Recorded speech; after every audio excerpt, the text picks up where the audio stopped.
The show where there are no penalties, nothing is offside, and everything is fair game. This is The Gloves Are Off. Welcome to The Gloves Are Off. I'm Moses Woldu, and we got a great show for you, especially all Olympic talk. Before we get to that, I got to get to this man and this man who are sitting across from me. Greg Buchanan, my co-host. How's it going? Not too bad, Moses. Not too bad. Excellent. And of course, we have the New Cap Radio Program Director, Kurt Price, formerly with Lloyd FM as well. Hey, good to be here. You know what, you might not necessarily be on air, but I know you have a lot of opinions. And so does Brian Burke, and we'll kick it off right now. The U.S. Olympic team was named on January 1, and it was fairly interesting to find the players that were omitted from the team, Bobby Ryan being one of them, Dustin Byfuglien another, Keith Yandel. You can name it. There are a lot of guys and a lot of scoring power that was left on what's called a grittier 25-man roster for the U.S. Now, Bobby Ryan, the reason why I single him out was, of course, the criticism that was given by Brian Burke. There was two embedded journalists from ESPN that were in the war room for Team USA when they decided to make their roster. And word came out that there was a lot of criticism from Brian Burke, the man who drafted Bobby Ryan, saying he lacked intensity on the ice. He couldn't even spell intensity for that matter. I think that was even worse. Now, Bobby Ryan came out the next day saying, look, don't pick me, that's fine. Just don't criticize me the way you did. Is there anybody to blame in this situation? I know there's a lot that's been going towards the writers, but I think it's got to be the criticism for USA Hockey. What do you guys say? I think it's both USA Hockey and Brian Burke. He knows the reporters are sitting in the room. He knows it's going to be made public. I mean, if the reporter's in there, I've never met a reporter yet that would keep things under their hat, right? So Team USA for having the reporters in there for one thing, and then Brian Burke for actually saying it in front of the reporters. It's different when you're in closed doors and there's nobody else in there and you give your opinion and say, this guy cannot skate with the rest of our players, leave him off. But to say he can't spell intensity right in front of the reporters is just absolutely ridiculous, especially when you drafted the guy second overall. Well, exactly. And Burke, I can't see how he can get through doors because his head's so large that I'm sure that any door can't fit through his head. But you know what? He's got an ego. He's a guy that likes to hear himself talk. He likes to be the focal point at anything. And he was the focal point that day. Well, the big story wasn't who made the team. The big story is what Brian Burke said. And Burke likes that. Does Team USA scare you, though? I look at that team, it doesn't scare me at all. No, it's not one of the greatest. There are some questions, like I said.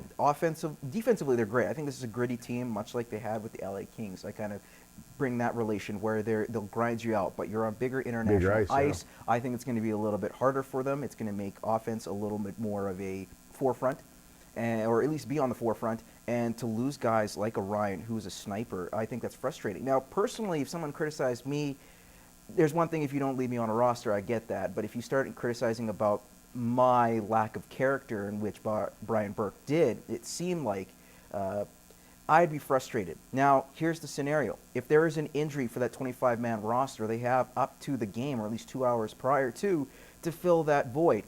If you or Bobby Ryan get a call from, Dave Poley, the GM of USA Hockey, would you go in and say, sure, I'll come in as a replacement? Or you say, you know what, forget that. You've insulted me too much. I'm not going to help you. I think he goes. I say, Mr. Burke, pucker up and kiss my you-know-what. But, yeah. You wouldn't go? You put yourself in Bobby Ryan's place. This is a chance to play on the world stage.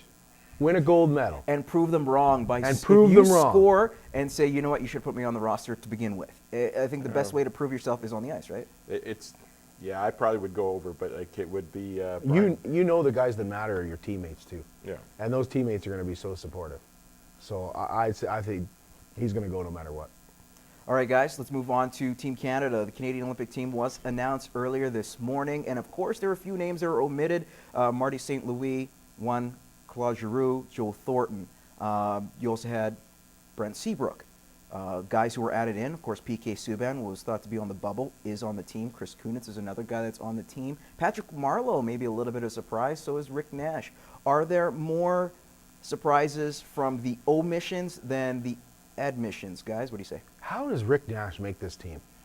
How has Rick Nash earned his way onto this team this year over a guy like Claude Giroux? And the thing is, what they say about Nash, the reason why he's on the team likely, he can't really read in the mind of Steve Yzerman. He hasn't really made statements on it yet, but Rick Nash has been successful at the World Hockey Championship. And the only reason why he's been successful in the international scene is because his team doesn't make the playoffs.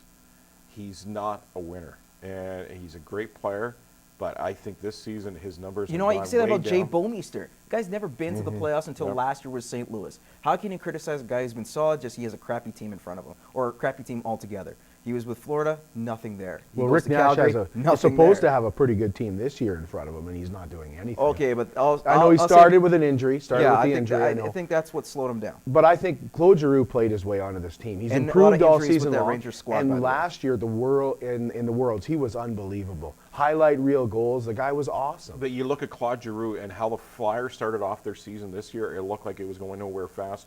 And the guy that's really picked up that team and carried them is Claude Giroux. And the 3 games I saw him play on the tube here out west in Calgary, Edmonton, and Vancouver, he was phenomenal. He took those games over. Yeah.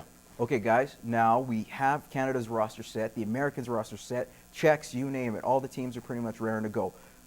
Who, in your opinion, makes it farther into the Olympics? You have a great Russian squad that looks solid. You know, Ovi and the hosts, they are going to carry this team on their back. Kovalchuk will be in there, and you know he's going to be a great sniper come February. Then you also have the Swedes that you know they're going to be competitive. The Finnish, you never know what's going to happen with them. They could be that dark horse that could run up the table. Guys, do you think Canada is a sure lock to defend their crown as gold medalists? No, not even close. No, not with Rick Nash on the team. No, no, I think the Russians will be really hard to beat this year.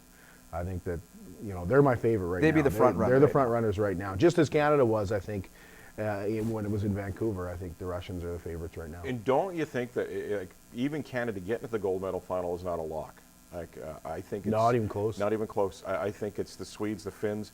Don't count out the Americans. I think the Americans a little further back than even the Canadians. They took a step back, you're saying. But it's Russia's gold medal to lose, really seriously. They're at the home ice. They look phenomenal, and I think it's their gold medal to lose. I'd Maybe be surprised Putin if might have a Canada's thing not to say chasing the about puck that. a lot. Yeah. All right, guys, we're going to take a quick commercial break. Hey, I do want to talk about the World Junior team as well. Speaking of tough competition, it seemed like our team was a little struggling. We'll tell you more coming up.